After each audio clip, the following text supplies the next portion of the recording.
medicine woman, as a healer, as an intuitive, how would you say your medicine has shifted and changed, or your channels have expanded and grown over your years of, you talked about your own healing journey and your own self-reflection. Like, we do this human work, the inner child, the shadow, all of that work. It is part of our journey as the healer, as the medicine woman. And they go hand in hand. They are so not separate, and yet often it's not shared as separate, right? Like it's not shared, it's not offered as like a combo. And that to me is really important, because I know who I am right now, and how I'm serving right now, and how I'm channeling right now has everything to do with my own self-observation, has everything to do with my own personal healing journey, the physical body and the emotional body. So I would love to know if you feel comfortable sharing a little bit, perhaps, how your medicine has shifted and changed over the years with your personal commitment. Mm-hmm.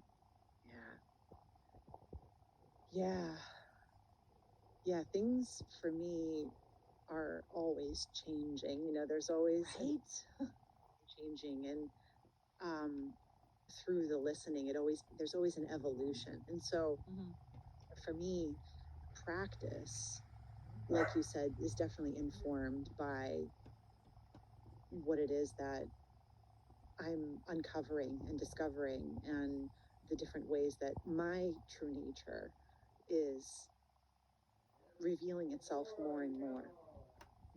And I'm embodying that more and more. But for me, in my service work, especially working in the realm of psychedelics, the people that I work with, it's like actually knowing who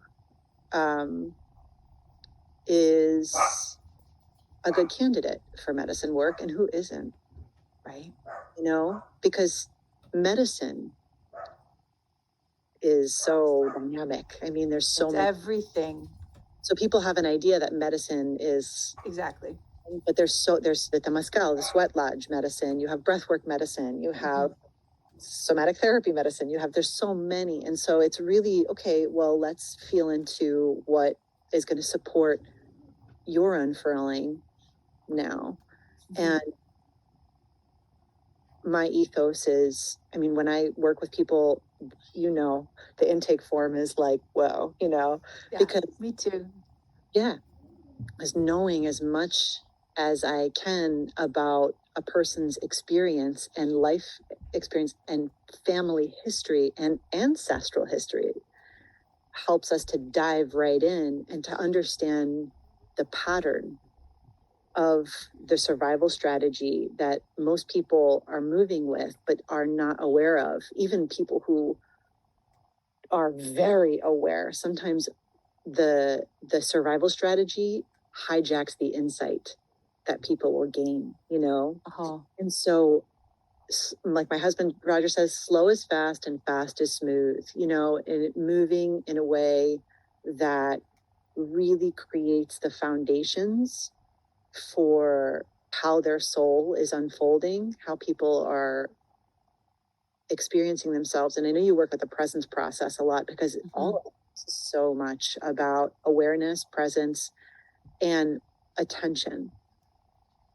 And I work with a dear sister. She always says, your body loves attention. It loves my attention, and it also loves even more your attention. And so we go in and bring attention to intuitively what's arising all by itself, in the sentience, in the feeling, in the little nuances, in the obvious of energetics of what's wanting attention. And as we bring awareness and attention, there's a dialogue, there's a conversation that's been wanting to happen. And the conversation happens multidimensionally in different ways. So having that be a foundation and we do that for however long, and then the medicine work and the integration, and we go so much further because, like you were saying earlier, people can get blown out, and everything's always okay in the scheme of things, and everybody gets what they can handle. I believe that. There's also, we need support, we need help. It's like being able to move through that. So my practice has evolved over the years of doing less and less, really the younger parts of myself, of feeling like, oh, I need to be doing something in this session, or there's something that I see that I want this person to see, or like having that kind of an experience where there's much more of a stepping back and knowing that everything's happening perfectly, and that when there's a reflection to be given, there's a reflection to be given, and then it happens by itself.